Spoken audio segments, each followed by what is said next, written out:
Welcome to today's Explainer. Man, I am so excited you're here because today we are diving into the invisible forces that literally make modern life possible. We're going to break down the foundational electrical currents that power the whole world, from the screen you're staring at right now to the giant power grids crossing entire continents. It is a wild story of competing tech and ultimately modern harmony. Okay, let's dive into this. Here is the big mystery we've got to unravel right off the bat. Why do we actually use two completely different types of electricity? I mean, every day we interact with this grid that seems totally unified, but under the hood, it's split. Have you ever wondered why the wall outlet in your living room speaks a totally different electrical language than the battery sitting inside your phone? Section 1. Two types of current. The fundamental choice. To figure this out, we need to look at what electricity is actually doing. Basically, every single piece of electrical gear on Earth runs on one of two fundamental types of current. First up is DC, or direct current. Picture DC as a steady, reliable stream. The current flows in a single, constant direction, just like what you get from a standard battery. But on the flip side, we have AC, or alternating current. Instead of flowing in just one direction, AC periodically reverses its flow, constantly oscillating back and forth. And that oscillation, it happens incredibly fast. Actually, in most parts of the world, AC power oscillates at either 50 or 60 cycles every single second. In the engineering world, we call those cycles per second hertz. So, you know when you hear about 50 or 60 hertz, now you know exactly what that means. It's the electrical current literally changing direction 50 or 60 times a second. Crazy, right? Section 2. War of the Currents. A historical rivalry. Now, what's really interesting about this is how we actually decided which current to use for our grids. It wasn't just some boring scientific consensus. Oh no, it was a massive high-stakes battle between giant inventors over whose tech would literally light up the globe. On one side, you had Thomas Edison, absolutely convinced that his direct current was the future. And standing right against him were Nikola Tesla and George Westinghouse, who were just as certain that alternating current was the way to go. Section 3. Why AC won?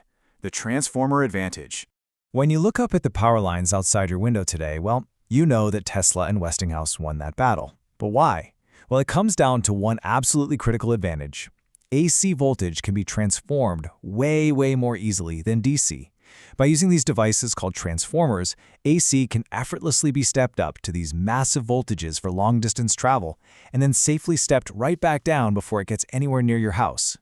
Let's move to how this actually builds a real power grid, the invisible journey that happens way before you ever flip a light switch. First, the power plant generates the electricity. Second, transformers step that AC voltage way up. Third, it gets transmitted across massive distances. And fourth, it gets stepped back down to a safe, usable level right before it enters your home. But wait, why even bother stepping the voltage up just to send it down a wire? Well, here's the core physics of why our grid relies on AC. Pushing the voltage up means you get a lower current while moving the exact same amount of power. And this is the magic part. A lower current means you lose way less energy as heat in the wires. Without that ability to easily step up the voltage and drop the current, sending electricity across the country would just waste an unbelievable amount of power. Section 4. The modern DC comeback. DC is still essential. So alternating current won the grid, and DC just kind of faded into history, right? Actually, scratch that, not even close. We are currently living through a massive DC comeback. Just think about it for a second. Batteries, whether it's in your phone or a new electric vehicle, they store energy exclusively as direct current. Solar panels, they generate DC, and almost all of our modern electronics run internally on DC. It's kind of funny. If Thomas Edison were around today, he'd probably be pretty thrilled to see that our entire digital lives run on his favorite current. And that brings us to this perfect real-world aha moment. You know that bulky brick in the middle of your laptop charger cable? Ever wonder why it's there? Well, your wall outlet spits out AC, but your laptop, it absolutely craves DC. So that heavy brick is actually a miniature transformer and rectifier. Its entire job is taking that incoming alternating current and turning it into the direct current your computer needs to survive. Let's take a second to define that term because it's a huge deal in modern tech. A rectifier is simply an electronic component that converts alternating current into direct current. Without rectifiers, trying to plug our DC-powered digital world into our AC-powered grid would be, well, literally impossible. And of course, there's the flip side of that coin. An inverter does the exact opposite. It turns direct current back into alternating current. This is a total game changer for things like solar power. Because your roof solar panels pump out DC straight from the sun, you absolutely have to have an inverter to flip it into AC before you can actually use it in your house or send that green energy back out to the grid. Section 5. Working together today. Modern harmony. So we've got the AC grid over here and our DC electronics over there. But instead of fighting it out like in the 1800s, these two electrical languages actually work together in total harmony now. Modern engineering is all about using the right tool for the job. For instance, remember how AC won the grid because it was better for long distances? Well, here's a crazy modern exception, high voltage direct current, or HVDC. It turns out if you're going extremely long distances, like thousands of miles, HVDC actually loses less energy than AC.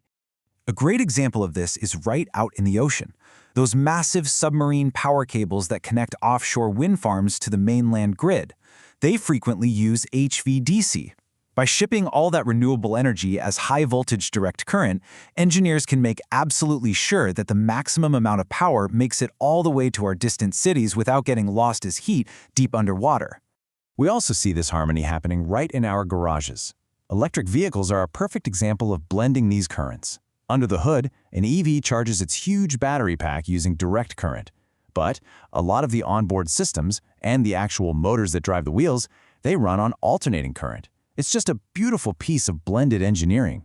And on a much bigger industrial scale, we're seeing another huge shift. Think about massive data centers, the giant warehouses that literally run the internet. They are increasingly exploring internal DC power distribution. Why? Well, constantly flipping power back and forth between AC and DC across thousands of computer servers wastes a ton of real measurable energy. By just keeping things DC internally, they can dramatically cut out those wasteful conversion losses. So the crucial point to take away here is this. AC and DC are not competing technologies anymore. The war of the currents? It's over. Today, they are complementary tools, and each one is perfectly suited to a different part of our electrical world. Once you wrap your head around this foundational difference, it really does unlock the rest of electrical engineering, from the tiny charger in your pocket to the massive power plant just over the horizon. We've covered the amazing dual nature of the single-phase power that runs our homes and gadgets, but here's something to think about. What happens when we scale this whole thing up? What happens when we take these basic AC and DC principles and apply them to the massive three-phase systems that power heavy factories and our entire industrial world? Well, we are going to explore that massive engineering leap in our next explainer. Until then, keep wondering, keep learning, and I'll see you next time.